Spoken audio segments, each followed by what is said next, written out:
चलिए आज बात करते हैं इतिहास के सबसे साहसी और नाटकीय सैन्य अभियानों में से एक की। एक ऐसी कहानी जिसने दुनिया को हमेशा के लिए बदल कर रख दिया। ये कहानी शुरू होती है 2 मई 2011 की आधी रात में। जगह है पाकिस्तान का एबटाबाद शहर, जहां एक शांत सा दिखने वाला कंपाउंड अपने अंदर एक बहुत बड़ा और घातक राज छुपाए बैठा है। रात के अंधेरे में अमेरिका के 2 बहुत ही एडवांस्ड स्टेल्थ हेलीकॉप्टर, जिन्हें खास तौर पर रडार से बचने के लिए बनाया गया है, चुपचाप पाकिस्तानी हवाई क्षेत्र में घुस जाते हैं। इनके अंदर है यूएस नेवी सील्स की एक एलीट टीम और उनका निशाना है एक रहस्यमयी ऊंची दीवारों वाला कंपाउंड। लेकिन मिशन ठीक से शुरू हो उससे पहले ही सब कुछ गड़बड़ हो जाता है। उन 2 हेलीकॉप्टर्स में से एक अचानक अपना कंट्रोल खो देता है और आसमान से सीधे नीचे गिरने लगता है। पूरा का पूरा ऑपरेशन खतरे में पड़ जाता है। ये जो हाई स्टेक्स मिशन था, जिसका कोड नेम था ऑपरेशन नेपच्यून स्पीयर, इसकी तैयारी सालों से चल रही थी। ये 9/11 हमलों के बाद शुरू हुई एक दशक लंबी तलाश का नतीजा था। लेकिन सवाल तो यह है कि आखिर इस कंपाउंड में ऐसा कौन था जिसके लिए इतनी बड़ी और इतनी खुफिया रेड की गई। इस कहानी के अंजाम को समझने के लिए हमें इसकी शुरुआत में जाना होगा, उस शख्स के पास जिसने ये सब शुरू किया था।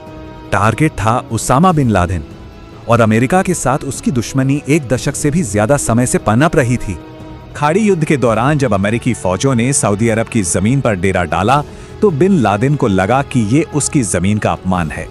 इस धोखे की भावना ने उसके संगठन अल कायदा को अमेरिका पर एक के बाद एक कई हमले करने के लिए उकसाया, जिसका अंत 9/11 के हमलों से हुआ। 9/11 के उन भयानक हमलों में करीब 3000 लोगों की जान चली गई, और इसी एक घटना ने बिन लादेन को अमेरिका का नंबर 1 दुश्मन बना दिया। 9/11 के बाद बिन लादेन मानो हवा में ही गायब हो गया, और यहीं से इतिहास के सबसे बड़े और सबसे लंबे इंटेलिजेंस ऑपरेशनों में से एक की शुरुआत हुई। एक ऐसी तलाश जिसने दुनिया भर की खुफिया एजेंसियों को हिलाकर रख दिया। सालों की खोजबीन के बाद आखिरकार एक छोटा सा सुराग हाथ लगा। इंटेलिजेंस एजेंसियों का मानना था कि बिन लादेन बाहरी दुनिया से कोई सीधा संपर्क नहीं रखता था, इसलिए उस तक पहुंचने का एक ही रास्ता था, उसका सबसे भरोसेमंद कुरियर। और फिर एक पकड़े गए आतंकी ने उसका नाम बताया, अबू अहमद अल कुवैती। जब CIA ने उस कुरियर का पीछा किया तो वे एबटाबाद के इस अजीबोगरीब कंपाउंड तक पहुंचे।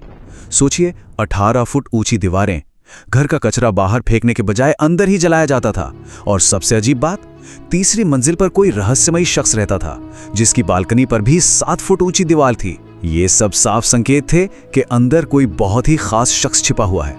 अब ये कंफर्म करने के लिए कि अंदर बिन लादेन ही है, CIA ने एक फर्जी वैक्सीनेशन प्रोग्राम चलाया। एक डॉक्टर को स्थानीय स्वास्थ्य सेवा के बहाने अंदर भेजा गया। ये एक ऐसा कदम था जो बाद में काफी विवादों में भी रहा। तो चलिए अब सीधे उस रेड वाली रात पर चलते हैं, जहां सालों की प्लानिंग का नतीजा बस कुछ ही मिनटों में तय होने वाला था। हेलीकॉप्टर क्रैश के बावजूद सील्स ने हार नहीं मानी। उन्होंने कंपाउंड में घुसकर एक-एक करके हर मंजिल को अपने कब्जे में लेना शुरू किया।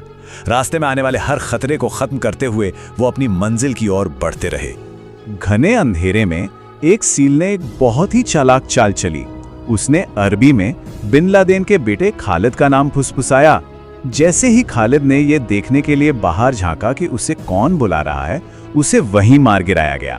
और आखिरकार सबसे ऊपरी मंजिल पर सील्स का सामना उस शख्स से हुआ जिसकी वे 1 दशक से तलाश कर रहे थे, उसामा बिन लादेन। टकराव बहुत तेजी से खत्म हुआ और गोलियों की आवाज के साथ एक बेडरूम में 10 साल से चल रही वो लंबी तलाश खत्म हो गई। टारगेट के मारे जाने के बाद मिशन का अगला और बहुत ही जरूरी चरण शुरू हुआ, पहचान की पुष्टि करना और वहां से निकलना। For God and country, Geronimo Geronimo Geronimo, ये वो कोड मैसेज था जो जमीन से व्हाइट हाउस भेजा गया, जिससे ये पक्का हो गया कि ओसामा बिन लादेन मारा जा चुका है। टीम को वहां से जो कुछ मिला वो बड़ा ही चौंकाने वाला था। एक तरफ तो उसकी 228 पन्नों की पर्सनल डायरी थी, लेकिन दूसरी तरफ वीडियो गेम्स और डिज्नी की फिल्में।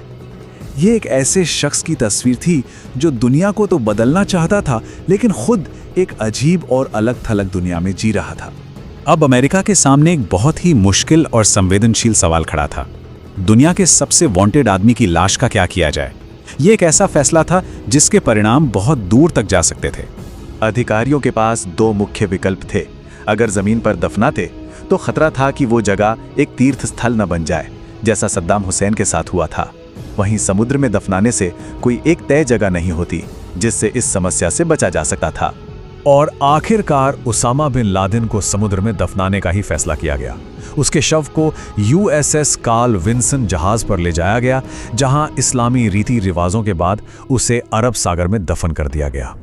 तो सोचिए, एक दशक तक चली तलाश का अंत किसी स्मारक से नहीं बल्कि समंदर में एक गुमनाम कब्र के साथ हुआ। ये अपने पीछे एक सवाल छोड़ जाता है, क्या इस तरह का अंत सच में न्याय है, या ये उस संघर्ष का बस एक और अध्याय है जो आज